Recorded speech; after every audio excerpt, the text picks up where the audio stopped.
welcome to the WWE podcast with Aiden Willis. Another week's gone by. I hope everyone's had a good time. Good week. Enjoyed all the wrestling, a build up to Elimination Chamber. If you're listening to this after Elimination Chamber, then it shouldn't be too bad because it's still only a Smackdown review for the Smackdown that aired on the 6th of March.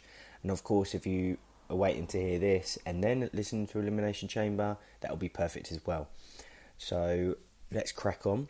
Smackdown started off with a moment of bliss. So that was Alexa Bliss and Nikki Cross bringing their talk show to the ring. They had special guests, the NWO, Kevin Nash, X-Pac and Scott Hall.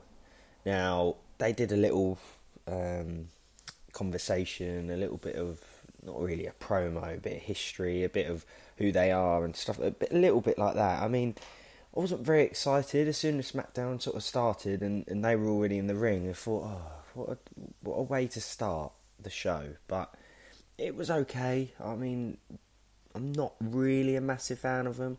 And especially now they are so old. Like, and that's no disrespect to them, they're absolutely legends. But The Undertaker or Goldberg or some of the legends, like even if Triple H came back, they're sort of younger. They sort of don't look too bad. Even when Kurt Angle came back, they don't look too bad. But obviously these are aging quickly. It's just natural. It's just one of them things. So I would have just left them to the Hall of Fame. I know this was basically to build up for the Hall of Fame and let everyone know that they're going to be in it. So yeah, they had some sort of conversation. And Sami Zayn, Shinsuke Nakamura and Cesaro came out to interrupt. As I said, it felt like a little bit of a pointless segment saying that they are the future, like the Sami Zayn group saying that they are the future. They complimented the NWO in some sort of way. And then they had a face-off that looks like they were going to fight. I'm glad they didn't, and I didn't actually think they were. Because, as I've just said, they are old, and obviously they look older. Their last appearance, I believe, was in WrestleMania 31, 2015, when they came out to help Sting, and then, obviously, DX as well for Triple H. Even though it was Hogan instead of X-Pac in the NWO, as he was also part of DX. And Hogan is actually the co-founder, not the co-owner, co-founder of the NWO with Nash and Hall back in 96. I believe I'm right with that, or around about that era anyway. But it's 2020 now, and that's 5 years on from their last appearance. And if people don't want to see the types of Sting or the Undertaker to have any sort of match, then I would assume that they definitely don't want to see these guys have any sort of match either, or any like interaction, sort of confrontation in that way. So Sami, Cesaro and Shinsuke leave the ring, and Sami is saying that he doesn't want to give them what they want, doesn't want to give them the fight that they want. This leads to Braun Strowman's music hitting, and Braun coming out and steamrolling through Cesaro and Shinsuke, throwing them into the screens that are on the stage, and then the stage barriers respectively. So that was Cesaro going onto the screen, and Shinsuke going through the barrier. Sami then runs to the ring to try and get away, and he's stuck between Strowman and the NWO. He then hides behind Alexa Bliss in what the commentary team were saying a cowardly move, and proceeded to leave up the ramp. For me, it was basically a poor advertisement of having the NWO in the Hall of Fame. Similar to what I thought of the Hulk Hogan vignette, the vignette segment with Bray Wyatt a few weeks ago, when sort of like Bray Wyatt was taking the mick, and the Firefly have Funhouse doing the like guitar thing. It didn't really seem relevant, and it didn't have a meaning, and I prefer to keep with the storylines. And as I've said, of course, these guys are legends. It's always been good to see legends, but for me, it does have to be meaningful. If they helped a feud or helped some younger stars, then it would make sense. But it's simply sit in the ring talking, then effectively just leaves it a bit pointless. They didn't even need to be on SmackDown. They could have just done a little video like Hulk Hogan did, and then left it. They could have said, see you at Mania to Sami Zayn, if they wanted to create some sort of argument, like Hulk Hogan did with Bray Wyatt. People could argue that they had a coming together with Sami Zayn and his little team, but that doesn't do anything positive or negative towards them, nor does it improve or decrease Braun's character. So, for me, it was a little bit of a waste of time. It was a poor start. I would have probably preferred that type of thing in the middle, where it's just sort of like passing a bit of time in a way. Like you have the big start, you have the big finish, and you can have some mid-card matches, that mid-card sort of storylines in the middle. I would have preferred that. Then we had Lacey Evans and Naomi versus Sasha Banks and Bayley. See, I loved Sasha Banks versus Naomi in this match. Banks is one of the best females in the company, in my opinion. Naomi has a good variety of moves due to her flexibility, so I love watching her. Some of the kicks over her own head and the jumps into particular offences, like the sunset flip that I love. So it seems to be a popular move for her now. And this week's one was a bit of a botch, really. It wasn't great for whatever reason, whether that was due to Naomi's fault or Sasha Banks' fault. I think it was on Sasha Banks. So for whatever reason, it was a little bit of a botch. So it was a little bit of a disappointed due to how much I loved last week's move. And actually, I really love Lacey Evans' character, and I can only see her getting better. Now, I know she gets a lot of real criticism online and some heat, but I don't really understand why. I mean, she's not the most fluid in the ring, but I think her character means something. It suits her personality. And surprisingly, I actually quite enjoyed Bayley this week, again in that tag team heel role. I'm actually now trying to watch it without prejudging her, with some of my previous opinions on the character and her ability. So, sort of trying to watch it as on a neutral ground, right, Bayley impressed me, rather than sort of going in with that I don't like Bayley attitude. And ever since Sasha Banks has come back, I know it's only been, last week, then it's good. She's actually quite good in that tag team role. So Sasha Banks has elevated her, which is what everyone says anyway, is that she sort of needs Sasha Banks. So Naomi went for the sort of springboard backflip off that turnbuckle. She got caught by Bayley from outside the ring, and then Sasha hit the double knees for the pinfall. I'm excited for the inevitable turn from Sasha on Bayley, because I think that's where it's got to go. I can't see how this sort of storyline is going to go anywhere else. I think Naomi is probably going to challenge for Bayley's title, whether she wins that or not. But then even if Naomi does win that, and Sasha Banks maybe sort of tries to get revenge, or then turns on Bayley and they have their own storyline, or even if Sasha Banks somehow gets into the match, I can only see it leading to Sasha Banks being the champion. I really can't see anything else. I don't think Naomi will be a great champion. I think she's slightly better than Bayley, but again, her personality on the mic, I don't really think she's that great. Like whether it leads to a pre-WrestleMania turn, I'm not sure that I'd want it. I've seen on social media some people saying that Sasha Banks, they'd like to turn before Mania, so it would lead to like a matchup at WrestleMania. I'm not sure I'd want that. Whether or not I'd like it at Mania, if they pulled it right, it would be good at Mania, because it's such a big spectacle, such a big match. But I think it would actually be suited for that sort of like Smackdown after or Raw after, depending on where they are. I know it's Raw after Mania, that's why I'm saying that. It's a thing. But the Smackdown after Mania, I think I'd go for, because Bayley could go as champion, or Naomi could come as champion, or whoever was champion at the time could come in.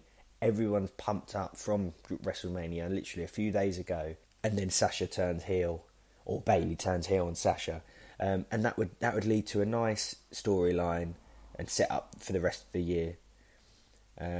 After that, we had Sheamus versus Apollo Crews in a squash match. I'm really disappointed that Sheamus hasn't got a real storyline yet. They made a big thing of him returning. It wasn't like a Bobby Lashley return, if you remember that. What was that, a couple of years ago now? Where he just turned up, and obviously there was rumours behind it. But they did all the little montage videos of him saying, I'm coming back to like reclaim my crown, or whatever he was saying. And it's sort of like, it built his character before he came back. And then he came back, had some matches with Shorty G. Let's scrap that name straight away. He had a short introductory feud with Chad Gable. And then he's just sort of stayed at that level. Now, I'm not saying that Apollo Crews and Chad Gable aren't good wrestlers. Of course, they're great. But they're not top level, are they? They're not like main event stars. They're not really even mid-card stars. So I would actually like him to have some relevancy.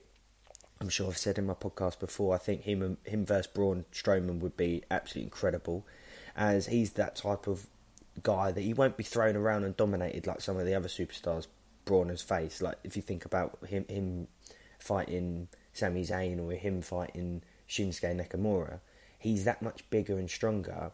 It's inevitable that they are going to be thrown around. Now, Sheamus is not going to do that. His personality, his character, his strength, the size, that's not going to happen. Or even if Daniel Bryan's struggling for people at the moment, as I'm going to talk about a little bit later.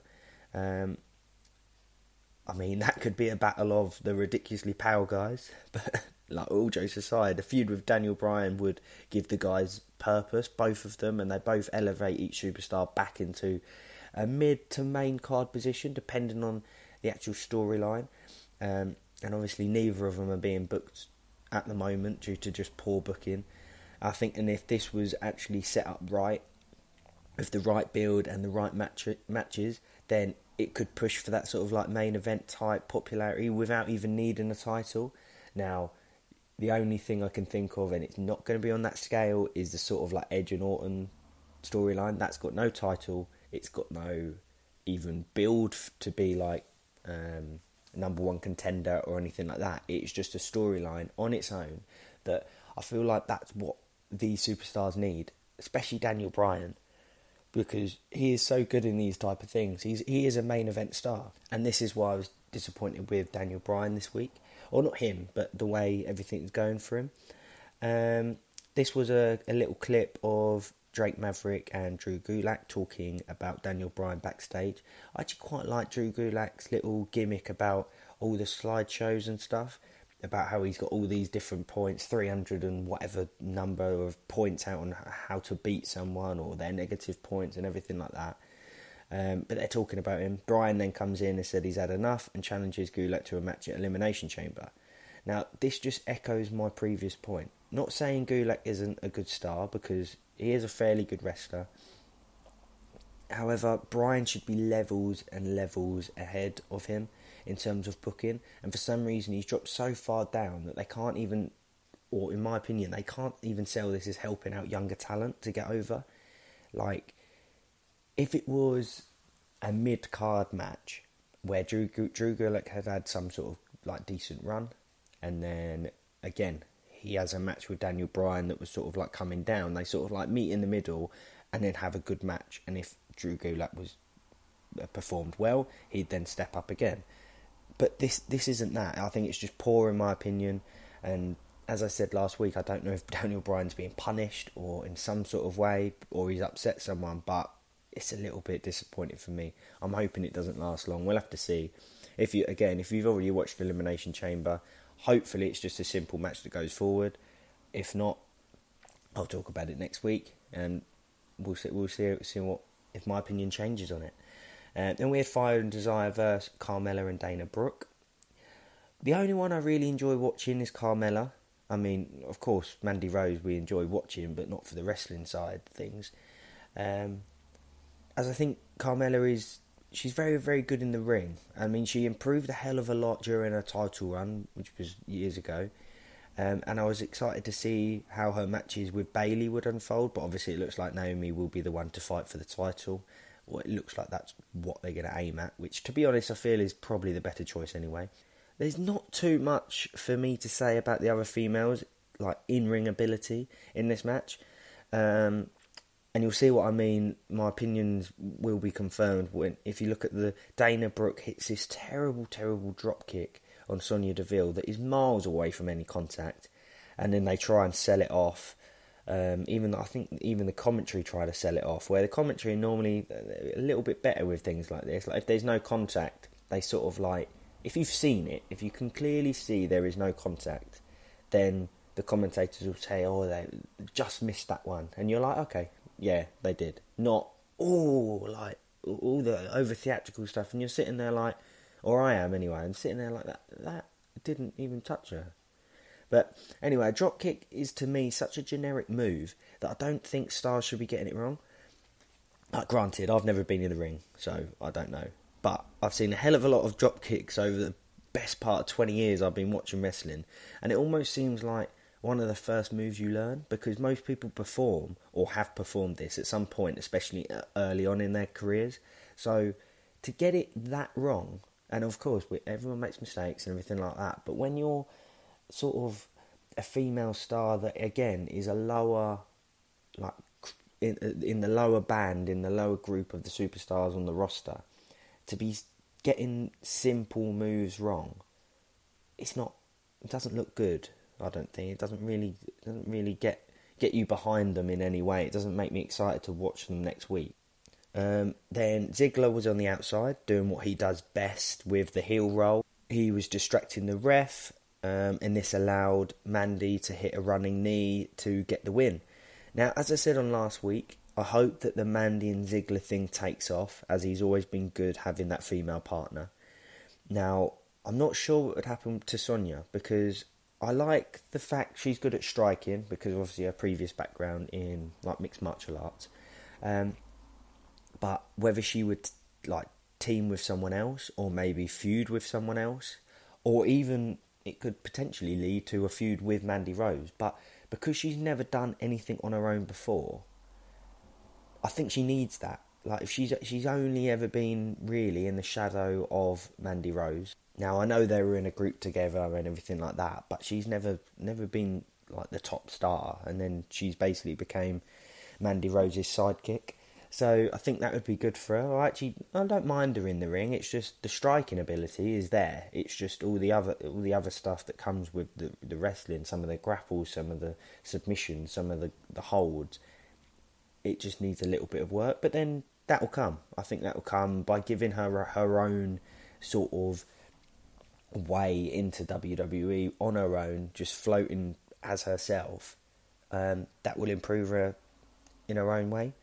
We had King Corbin and Elias backstage. Elias interrupts Corbin's interview. King Corbin is fantastic in my eyes. He is a great heel. I love Corbin on the mic. I love his interviews. He just looks... He's just an arsehole, but he's good. And he's good at that role, and he just plays it so well. Elias interrupts it with like playing his guitar. And then they have some sort of like disagreement, the usual argument. Elias doesn't really say much, but he didn't need to. I'm happy with this. I actually thought that was going to lead to a match, but whether it did when like Smackdown went off air. But anyway, like, I'm happy with this, as this could be an amazing feud if it was built right.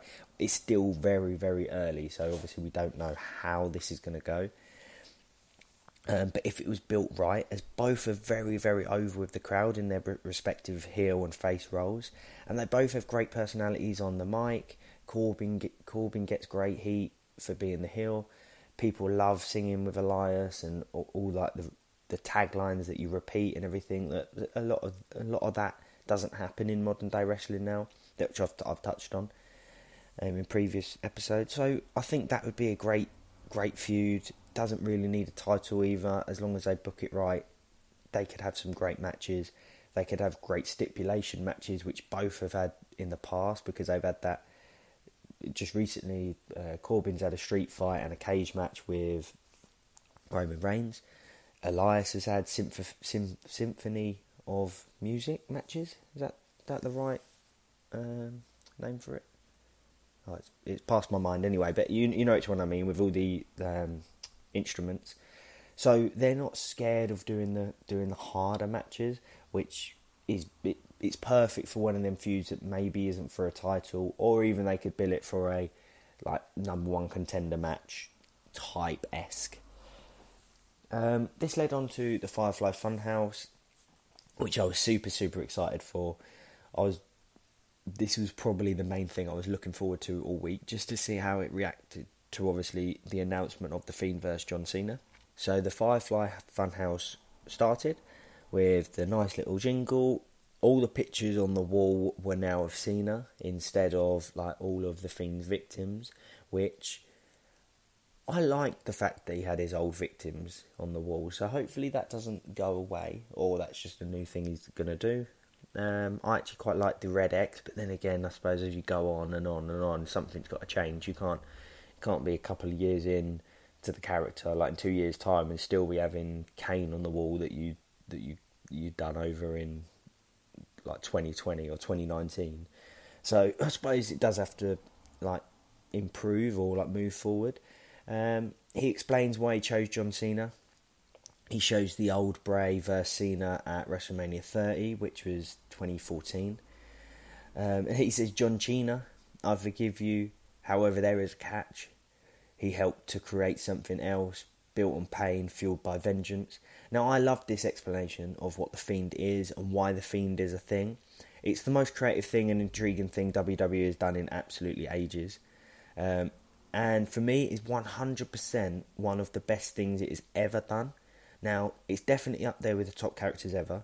Not saying in-ring ability or popularity, like in terms of The Rock, Taker, Stone Cold, like Triple H, etc. Of course not. But in terms of how Bray pulls off the character and the fan attention to it, it's definitely as good as anything I've seen before. So I just hope these Firefly Funhouses continue and John Cena somehow gets involved in the verbal battles, which I was talking about last week on my episode. Because, as I've said, there's no one better than John Cena on the mic. So it would be incredible for the argument-type battles to happen. I just hope the in-ring match gets to a good average stage. Because, for me, all of the Fiend's matches so far have been below par. It's been quite disappointing, especially for the build-up, because everyone's so excited to see him, or to see the character, to see the Fiend, and to see the match, and then it's just not that good. But I like the way they're sort of like slow building this. I like the fact we've finally got like a full explanation that John Cena has helped create the Fiend, which is built on vengeance, which is built on revenge, which is built on pain. So all of Bray's losses or pain in the past, his character and everything, that's what's created the Fiend. Which it just helps you understand why and what and where and why and everything. Like exactly the character that they're trying to portray. So hopefully it carries on. I would like to see The Fiend in a match on Smackdown. I don't really want to be the next match that I see like at Mania, just against John Cena. He could have some even squash matches. Like put him in with some like absolute nobody, have a squash match, but because he does need to get a little bit better in the ring. So just having these little squash matches will re-emphasise the fact of how dominant he is, and also give him a little bit of practice, give us that sort of like being able to get used to his style, because you don't see him that often. So I think because it builds up in such a high level, when I watch it, I've got these expectations of it being an incredible match because I'm so excited to see it. And when it's not, it just all crumbles.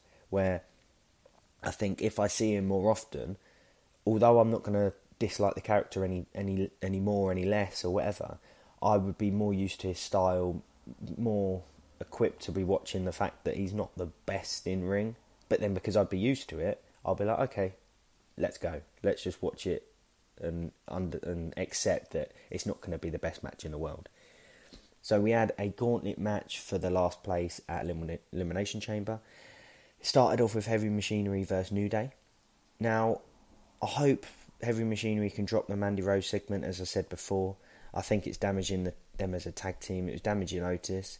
If you look at what the Street Profits have done over on Raw, with their burst in popularity, without any silly storylines, I'm hoping this is what will happen from now on. I think they're a very, very good tag team that work together. They have a lot of moves that require both of them, like that classic side of the tag team style, which doesn't always happen anymore. If you watch a lot of tag teams, they don't always work together too much. It's very much tag, like you're the guy that's in the ring, where they do that suplex together and the compactor move that I'll talk a little bit on later. It's just classic tag team. So Otis and Big E had a great stare down in the centre of the ring. It's great to see two huge in both sense of the word, huge stars face off.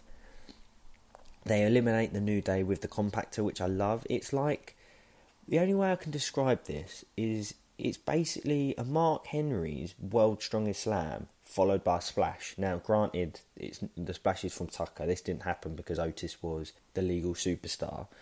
But what a move! Like, that is a great move.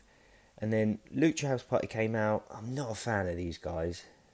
Probably again, like if you listen to my podcast, you'll start to understand that I like the superstars that I can get behind them. Like, I feel the personality. You can almost get to know them. You feel like you almost know them.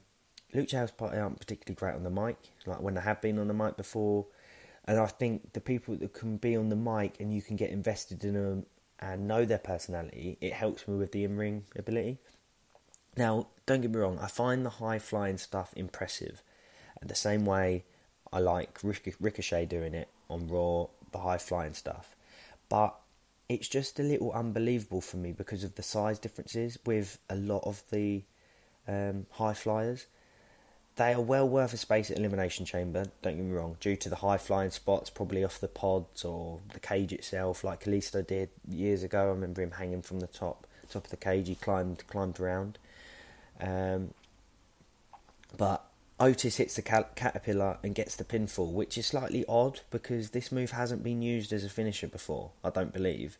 So what I'm saying is that if you're having a tag team that's a lot smaller than their opposition, and they get and they're getting pinned, getting pinned by a move that isn't even a finisher, then it's just sort of like lowering the way that I feel about them, the way I look about them. Anyway, that's just my opinion. Next up was the Usos, which was a quick match. It was a few super kicks from the Usos on, Otis and Tucker. And then there was a pin on Tucker. However, he rolled over and got the 1-2-3 for Heavy Machinery. So they eliminated the Usos. It was very quick. Didn't really need a lot because, as I'll speak about it at the end of this sort of like segment, but they don't need to do anything with the Usos. So it was good.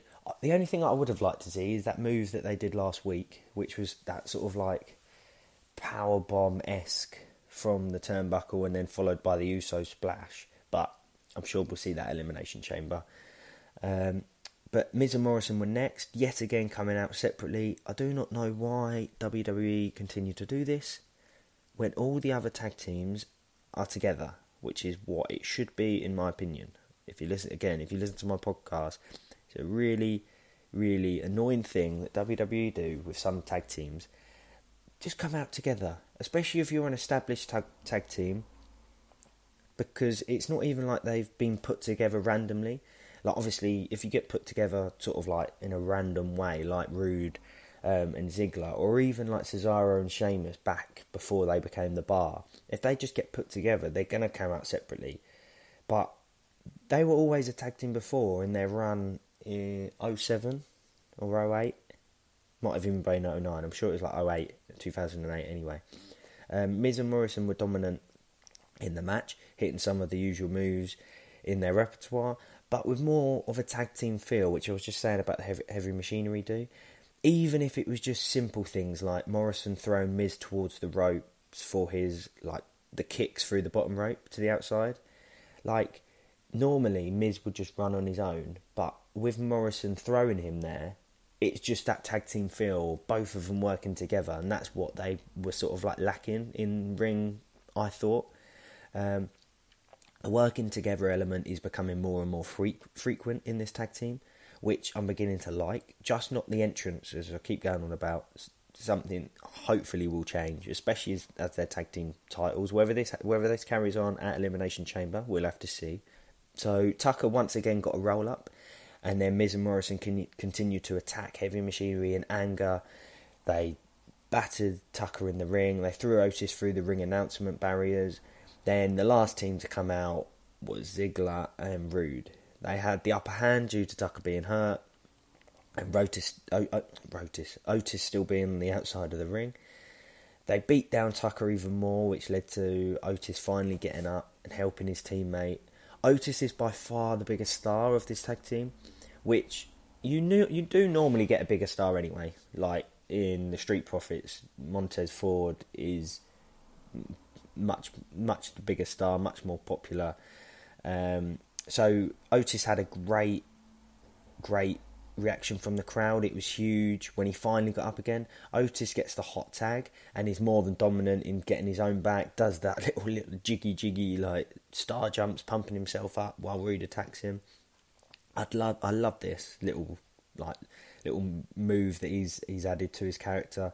And as I've said before, it's very similar to what Hulk Hogan did or does, like the thing like that, pumping himself up when he's hurt. Ziggler intervenes during the caterpillar that Otis was about to hit on Rude, and he hits a super kick and he gets the win. Now, I love the way they did this by Ziggler beating Otis. It sort of shows the Mandy thing won't be finished just as yet, which I would prefer, as I've said, but it might not be finished just as yet, as it did show Mandy Rose was watching from backstage.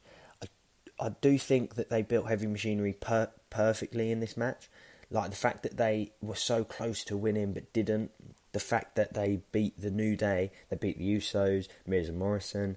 Them tag teams didn't need any push in this match. Even in Elimination Chamber, they don't need a match. They're already huge. You've got the tag team titles on Miz and Morrison. Then you've got the New Day and the Usos, which are arguably the biggest tag teams in WWE in the most recent era. They're just huge, so you don't need that. And by giving Heavy Machinery a win, even if it's a little win, it doesn't matter. It's not a dominant win, but it's a win.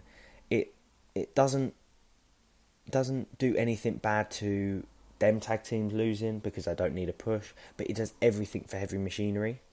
And it's literally what I was saying last week, and even the week before, that they need to get Heavy Machinery back on track with some worthwhile wins, and to build their vulnerability. And Matt's touched on this in one of his podcasts, that to build a babyface character, it's the classic way of making them the underdogs. By having them get hurt, having them get attacked, it builds a vulnerability, making them the underdogs, which in turn leads to them being the babyface. Now, that way the crowd can get behind them, us at home can get behind them, and it just always has been the way. That's how you get a babyface character across. I definitely think if they keep being built in the right way, then they're definitely future tag team champions. I don't think they're going to win at Elimination Chamber, and in fact I don't want them to win just yet, because after this week it shows that they can be built in the right way and can have a nice run, a nice competitive, strong run with the company, and just keep them away from any of them stupid storylines outside of the ring. Like, keep their storylines in the ring. Obviously not just wrestling, like on the mic and everything like that, but have meaningful storylines. Get away from Mandy Rose, let Ziggler run with her, and then they'll be like a solid tag team moving forward. A blue collar solid tag team moving forward. So guys, that's my 6th of March Smackdown review. I hope you've enjoyed it. Again, if there's anything that you didn't like, or you did like, or anything you want to talk about, follow me at Aid Wrestle. That's AID Wrestle on Twitter. Give me a tweet, give me a DM, give me a message, and I'll get back to you as soon as I can. I hope you enjoy Elimination Chamber, and I'll bring you my thoughts on SmackDown next week. Hope you have a good one. You think you know me?